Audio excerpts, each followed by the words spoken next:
Bismillahirrahmanirrahim. Nawaitu ta'alluma wa ta'lim wa tadhakkura wa tadhkir wa nafa' wal intifa' wal ifada wal istifada wal hasala tamassuki kitabillahi wa sunnati rasulih ibtiga ajillah qurbihi wa sawabihi ila hadrati sayyidina wa syafi'ina rasulillah Muhammad bin Abdullah wa alihi wasallam wa sunnilah ruhil imam hujjatul islam Abil Hamid Muhammad bin Ahmad Al-Ghazali wa ila arwahi walidina wa walidikum wa amwatina wa amwatikum wa amwatil muslimina ammah wa man ammara hadzal masjid sabiqan wa lahiqan wa man tasaddaqa fihi wa man abadallaha fihi innallaha yataghashahum birrahmah wal maghfirah wa yuskinuhumul jannah wa yakhtimu lana wa lakum bil husna fi khairin wa lutfin wa afiyah wa ila hadratin Nabi Muhammad sallallahu alaihi wasallam. Al-Fatihah. Syaitanir rajim. Bismillahirrahmanirrahim. Alhamdulillahirabbil alamin. Arrahmanir rahim. Maliki yaumiddin. Iyyaka na'budu wa iyyaka nasta'in. Ihdinas siratal mustaqim. Siratal ladzina an'amta 'alaihim ghairil maghdubi 'alaihim waladdallin. Amin. Alhamdulillahilladzi hadana li hada wa ma kunna linahtadiya laula an hadana Allah. Allahumma salli wa sallim ala sayyidina Muhammadin miftahi babi rahmatillah adada ma fi ilmillah salatan wa salaman daimaini bidawami mulkillah wa ala alihi wa sahbihi wa mawalah wa la hawla wa la quwata illa billah. Rabbi syrah li sadri wa yassir li amri wahlul 'uqdatam min lisani yafqahu qawli. Amma ba'du. Minal aidin wal faizin wal maqbulin wa kullu am wa antum bi khairin. Selamat hari raya insyaallah. Kesilapan, kesalahan daripada ucapan dan perbuatan mohon maaf zahir dan batin. Pada kesempatan kali ini kita akan teruskan pengajian kitab Ayyuhal Walad ya, yang tadi saya diingatkan nasihat ke-11 daripada nasihat Imam Ghazali. Tapi di sini saya sudah prepare yang ke-13. Jadi kita ke-13 nanti ke-12 pula. Baik, muka surat 30 ya. Ada yang bawa buku di sini. Muka surat 30 insya-Allah. Jadi nasihat ke-13 ini sangat perlu kita ketahui nasihat ini. Dikarenakan apa? Dikarenakan nasihat ini yakni memberikan kita pengetahuan tentang apa yang perlu kita buat selepas kita ini berusaha untuk mendekat, menghampir kepada Allah Subhanahu wa taala. Jadi manusia ni orang terbahagi menjadi dua, ada mukmin, ada kafir. Orang kafir kehidupannya tunggu mati saja sudah. Apa yang awak tunggu semua dah ada, dia tunggu mati. Tapi kalau kita orang mukmin bukan tunggu mati, mati tak perlu ditunggu pasti datang. Tapi kita menunggu apa? Pertemuan dengan Allah Subhanahu wa taala. Jadi kematian bukan satu kerisauan bagi orang mukmin. Mukmin ni iman, betul iman dan lengkap Islamnya. Istilahnya tak buat dosa. Dia sedia bila-bila masa dia sedia mati. Yang masalah kan kurang mukmin. Mukmin tapi agak kurang. Islam tapi kurang Islam. Istilahnya masih ada melanggar-langgar ni. Ini takut mati orang seperti ini. Tapi alhasil mukmin sejati kehidupannya adalah hanya menunggu pertemuan dengan Allah Subhanahu wa taala. Alhamdulillah, mudah-mudahan kita semua termasuk orang-orang mukmin. Sebab apa yang kita buat daripada solat 5 waktu atau i'tikaf atau berjamaah, puasanya, ibadahnya, semua adalah satu bentuk usaha kita untuk kita ni hampir, menghampiri, mendekati dan untuk mendapatkan ridha Allah Subhanahu wa taala. Orang yang seperti ini yang masa-masanya, yang waktu-waktunya digunakan kebanyakan untuk melangkahkan kakinya untuk mendekat kepada Allah disebut salik. Salik orang berjalan. Salaka yasluku sulukan. Saya nak suluk. Apa suluk? nak menempuh perjalanan. Sulukan perjalanan. Salik orang yang tengah berjalan. Berjalan kat mana? Bukan nak berjalan menuju kubur. Bukan setakat itu saja. Berjalan menuju pertemuan. Pertemuan dengan Allah Subhanahu wa taala. Dikatakan oleh Imam Ghazali empat sifat kesempurnaan bagi orang yang salik. Jadi orang yang salik, orang yang ingin hampir kepada Allah, perlu menyempurnakan empat sifat ini. Supaya apa? Supaya lebih mudah perjalanannya, supaya lebih senang dia punya arah tujuannya, dan supaya lebih cepat dia sampai kepada destinasinya. Baik.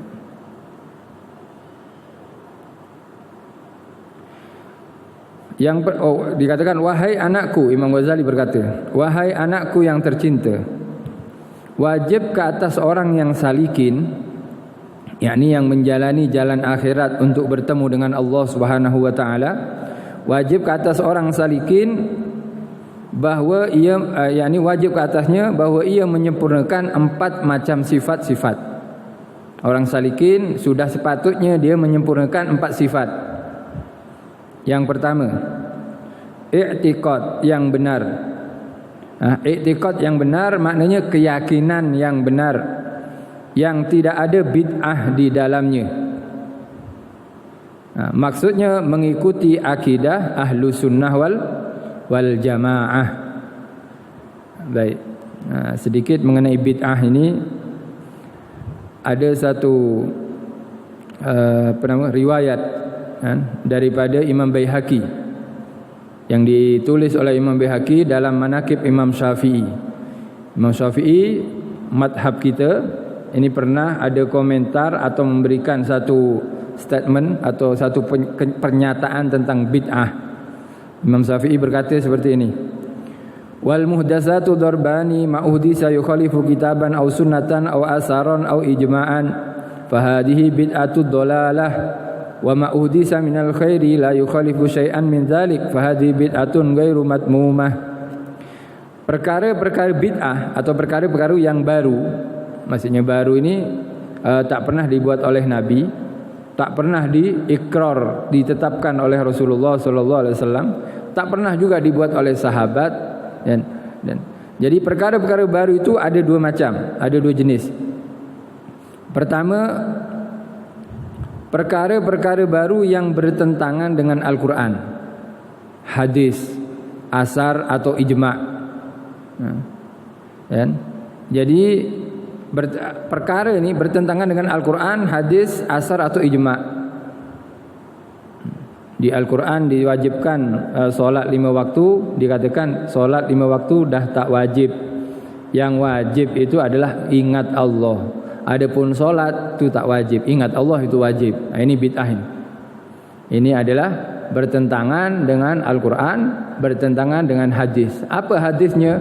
Af'alun Nabi Muhammad sallallahu alaihi wasallam. Yakni perbuatan-perbuatan yang dilakukan oleh Rasulullah sallallahu. Nabi sampai wafat, sampai nak wafat ini, ketika sakit nak wafat pun Nabi masih solat berjamaah, masih solat subuhnya, masih solat asarnya. Sekarang ada orang mengaku wali, mengaku sudah makrifat kepada Allah, tak sakit, bahkan masih sihat, muda lagi tapi dah makrifat, sehinggalah dia berkata solat tak wajib bagi saya. Orang seperti ini tahu sendirilah hukumnya macam mana.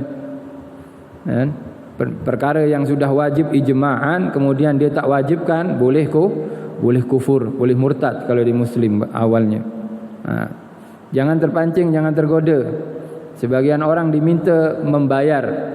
Siapa yang berani bayar 10.000, saya akan bagi zikir. Sekali zikir tak perlu solat, cukup zikir saja untuk 5 waktu. Senang kan? Senang masuk neraka. Sepatutnya masuk surga ini tak bayar, ini masuk neraka bayar 10.000 kan orang sekarang. Istilahnya masuk masjid free, masuk night club bayar. Ya kan, nak masuk neraka dah lah, nak disiksa bayar pula, keluar duit. Masuk masjid ni free, masuk surau, masuk pengajian, masuk majlis belajar Al-Quran, semua banyak free.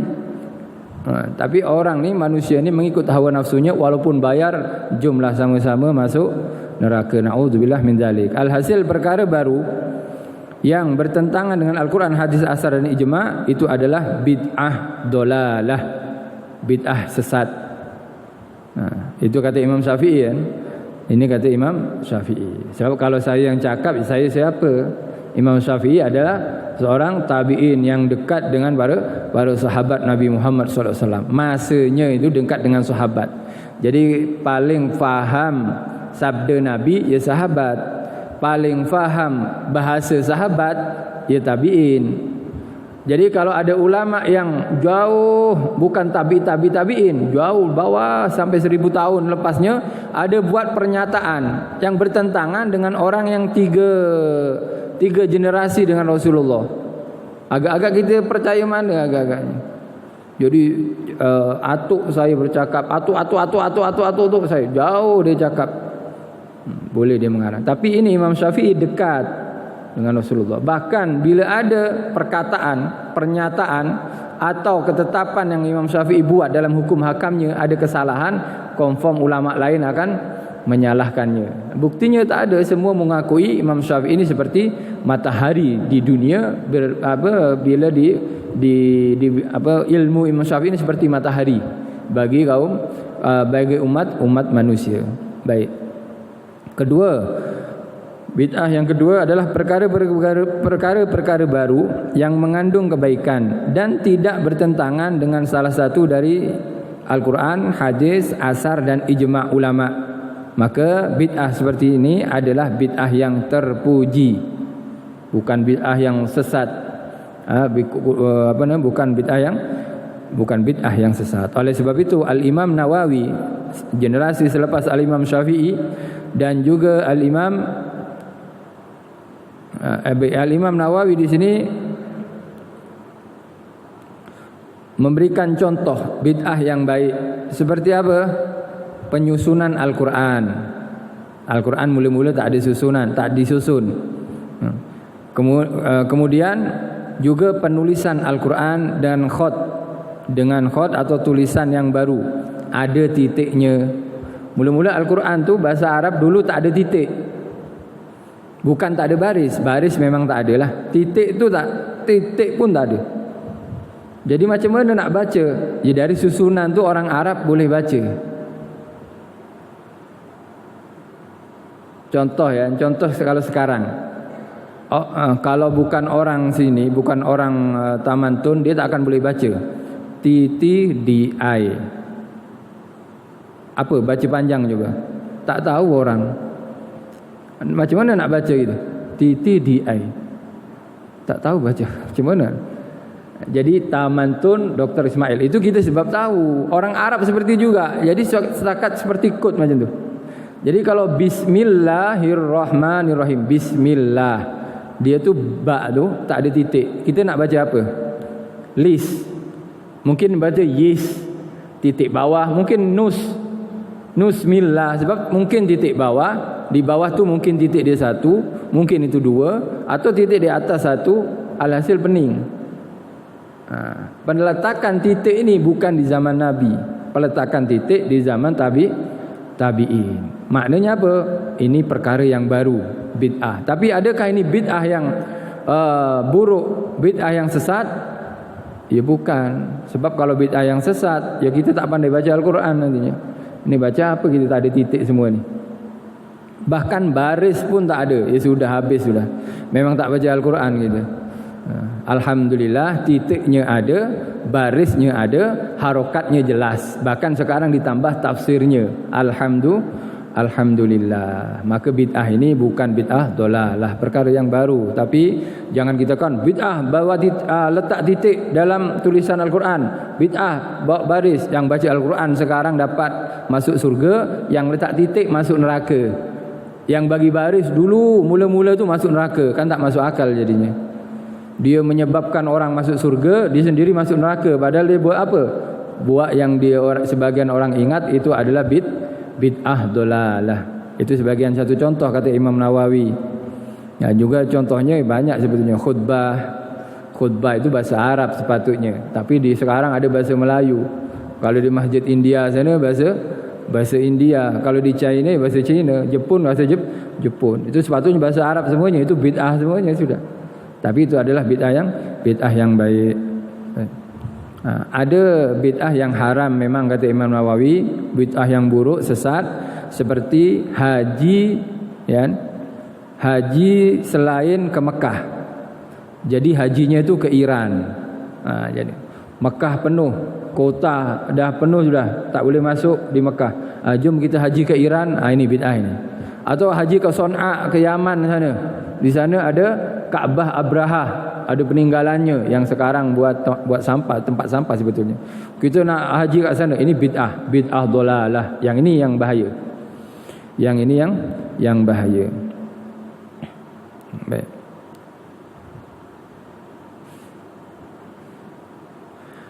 Itu sebahagian bid'ah. Alhasil i'tiqad yang benar, yakni i'tiqad keyakinan yang benar yang tak ada bid'ah di dalamnya, itu kena kita kuatkan, kita sempurnakan.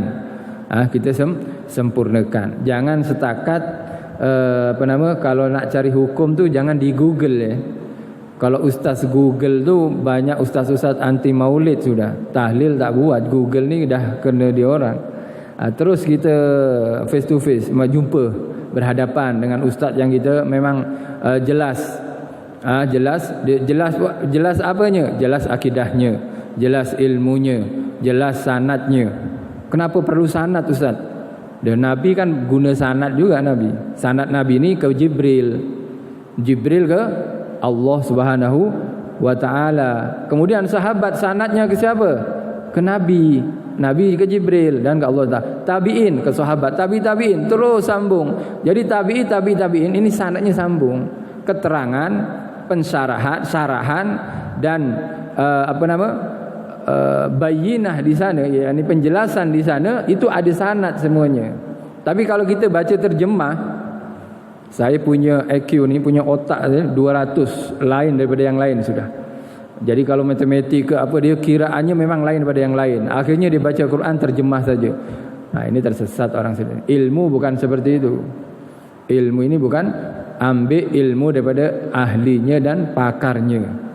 Bukan orang yang setakat duduk 1-2 tahun pandai dah terjemah, pandai bahasa Arab, dia sarah Al-Qurannya, dia sarah hadis nabinya dengan pendapatnya. Lala sekali bertentangan semua dengan ulama-ulama sebelumnya yang memegang sanad. Itu pentingnya sanad. Kalau tak ada sanad, susah nantinya.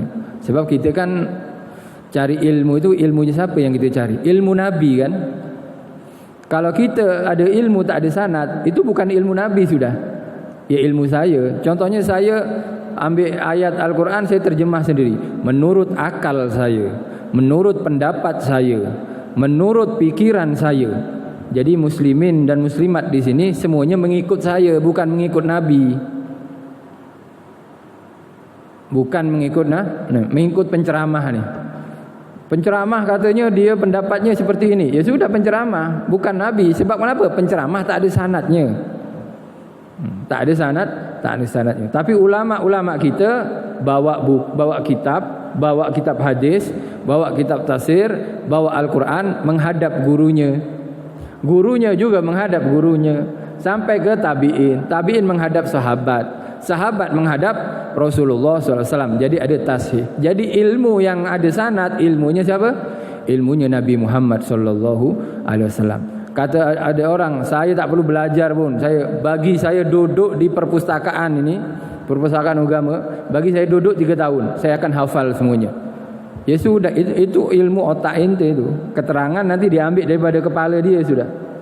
Jadi menurut ini saya compare apa, saya bandingkan semua, saya gabung kesimpulan yang boleh saya ambil daripada ini. Kesimpulan siapa sekarang? Kesimpulan dia. Oleh itu sanad itu sangat perlu. Alhasil i'tiqad, kalau nak tanya tentang keyakinan, tanya yang betul. Jangan tanya yang Google atau yang tengah viral dalam YouTube ke, dalam Instagram ke, dalam semua media sosial. Sebab kebanyakan seperti itu sudah. Sebab kalau kita banyak dengar, kita akan berkesan juga dalam hati. Kan mula-mula kita ni suka tahlil kan.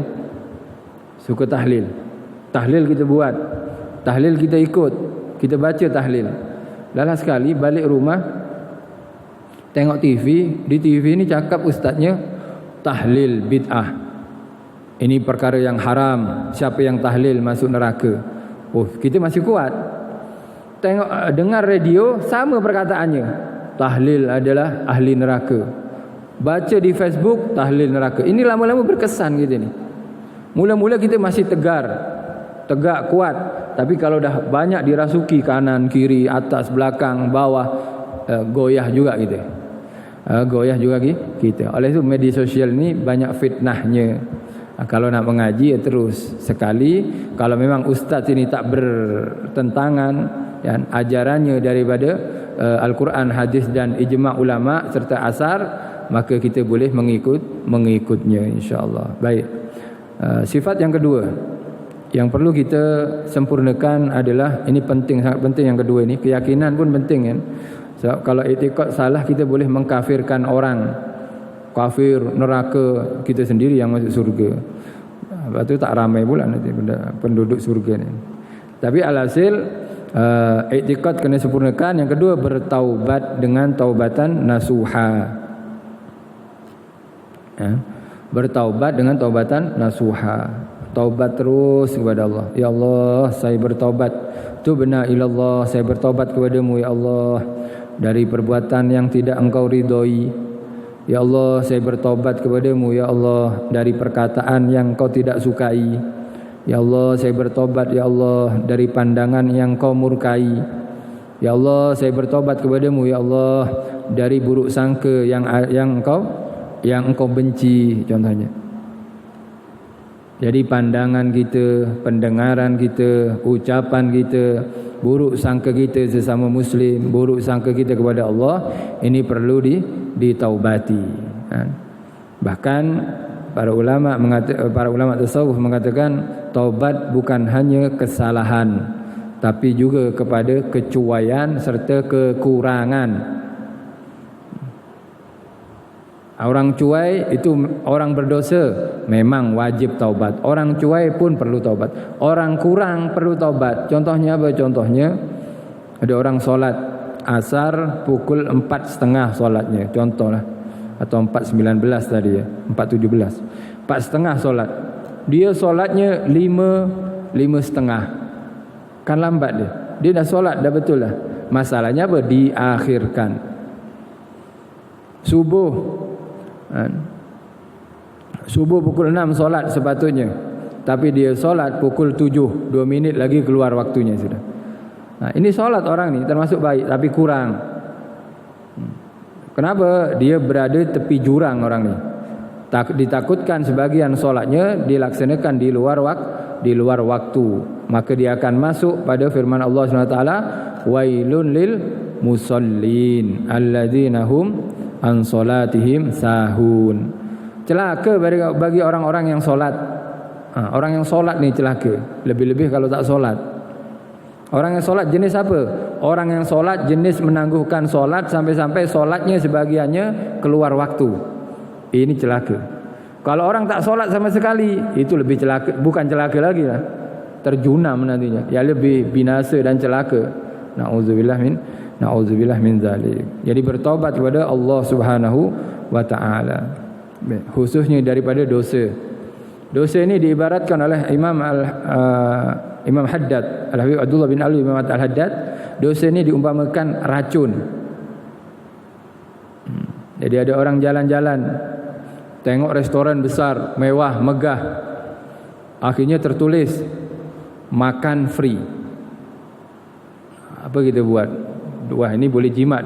Masuk. Banyak makanan sedap, banyak minuman sedap, free semuanya. Akhirnya tuan nak apa? Pilih yang tuan suka, makan yang tuan suka, minum, ambil makanan ringan apa semua, kek apa semua yang tuan suka. Oh, diambilnya semua. Lepas makan sakit perut, masuk hospital.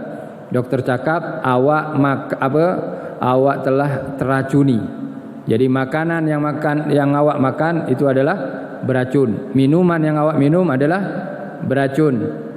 Masuk hospital 3 bulan. Lama kan 3 bulan ya. Sakit dia, tersiksa. Kemudian selepas 3 bulan dia sembuh. Agak-agak orang seperti ini masuk lagi tak restoran tadi? Restoran tu akan dia masuk lagi tak? Dia akan makan lagi tak jenis makanan yang dia makan sebelum 3 bulan tu? Tak mungkin. Orang yang bijak tak akan makan lagi. Sama dengan orang yang berbuat dosa. Dosa tu nikmat. Yang bayar tadi tu, naik kelab tu, berjoget, bergoyang malam-malam. Itu bahaya itu. Itu adalah racun. Bila racunnya tak membunuh dia, ya masih sembuh 3 bulan. Kalau terus mati, na'udzubillah, maknanya dia mati dalam keadaan berdosa. Orang yang bermaksiat selepas bertaubat kepada Allah sepatutnya seperti orang yang telah makan racun. Dia tak akan masuk lagi tempat tu, restoran tu, tempat yang dia teracuni. Dia tak akan makan lagi makanan yang dia telah teracun sebelumnya. Itu orang bijak. Jadi orang berdosa seperti itu, kalau dia ulangi lagi, seakan-akan sebelumnya sudah tahu itu racun, dia makan lagi. Ini orang bijak ke jahil ke bodoh ke bangang semua. Ini kan jelas sudah keterangannya. Jadi dah tahu racun dimakan lagi, dah tahu beracun masih disantap lagi, diminum lagi. Tapi kita manusia kadang tak kuat juga ya. Kalau terpaksa makan racun ya terus taubat. Jangan bahagia sudah.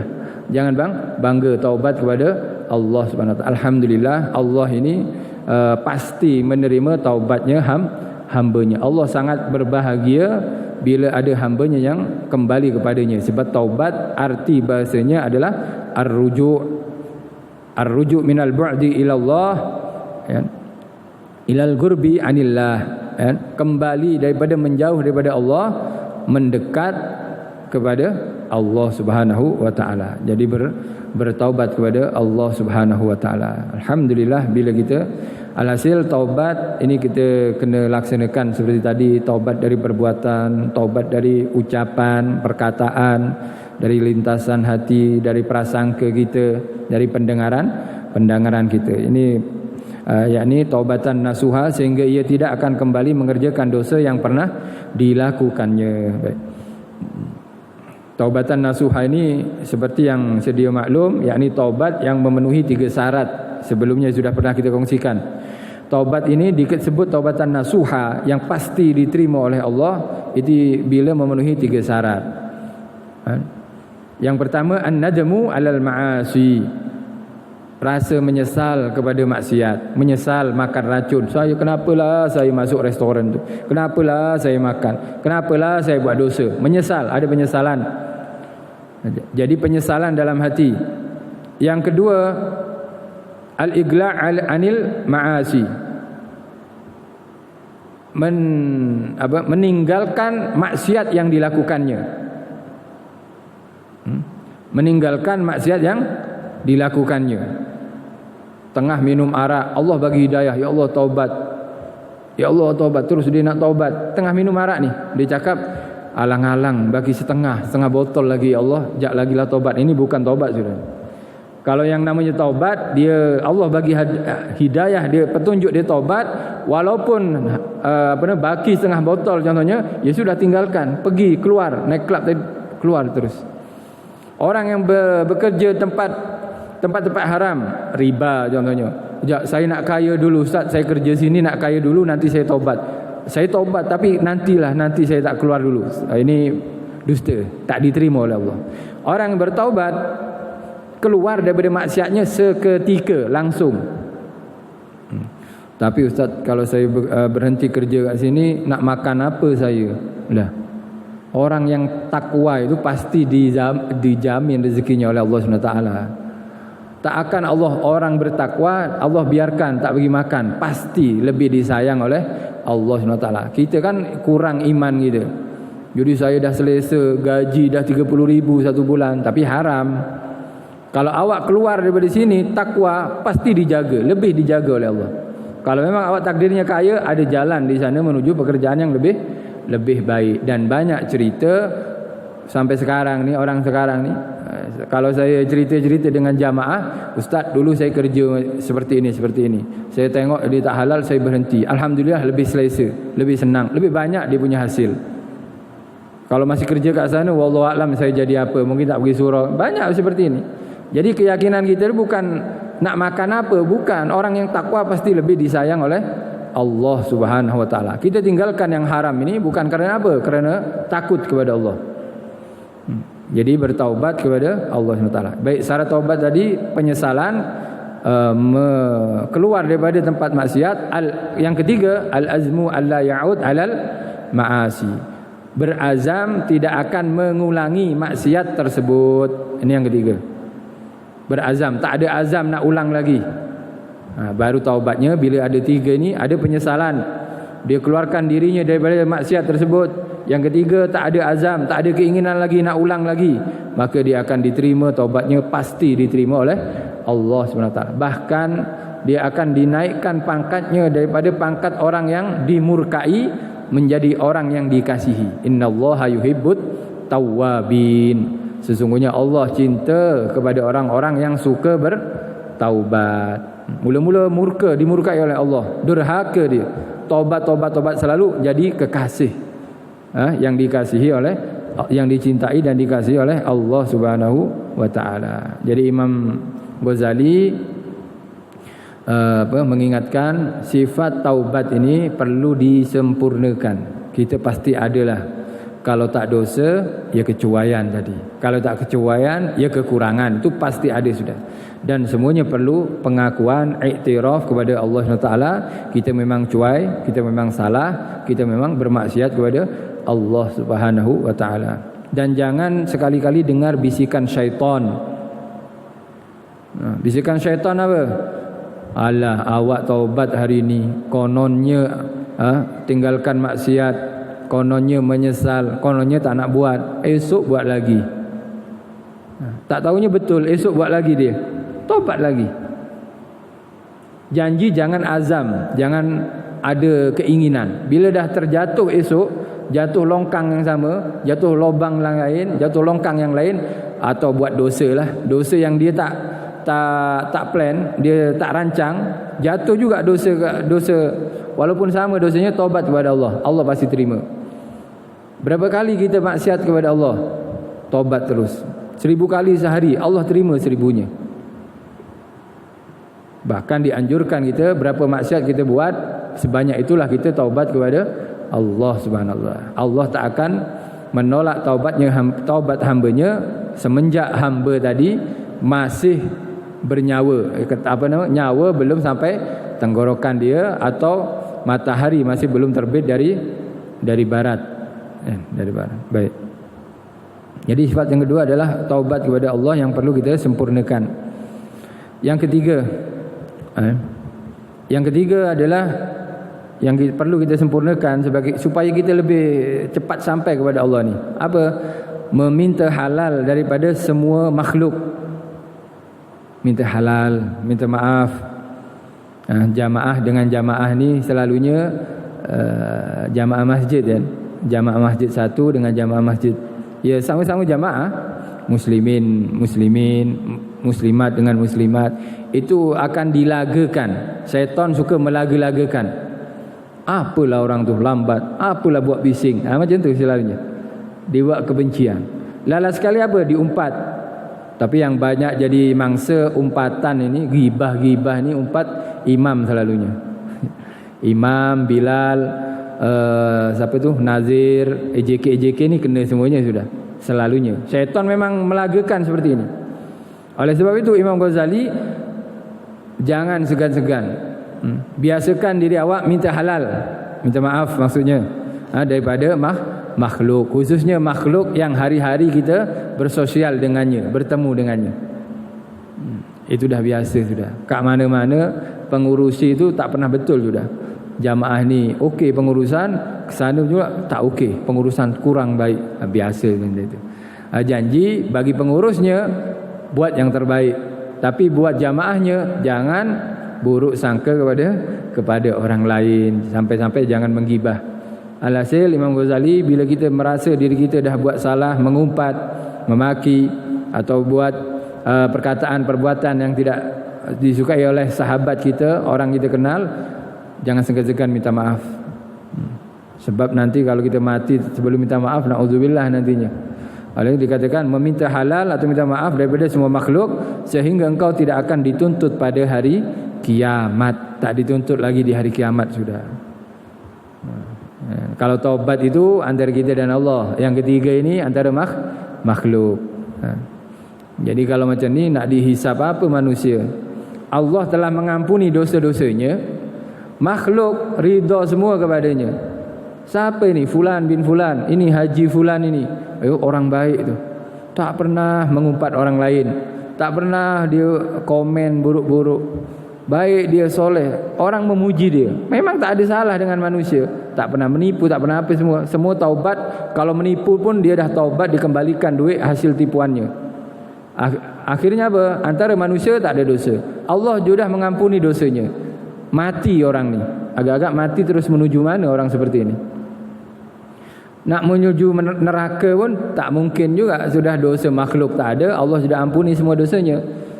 Jadinya apa? Jadinya dakhalal jannah bighairi hisab.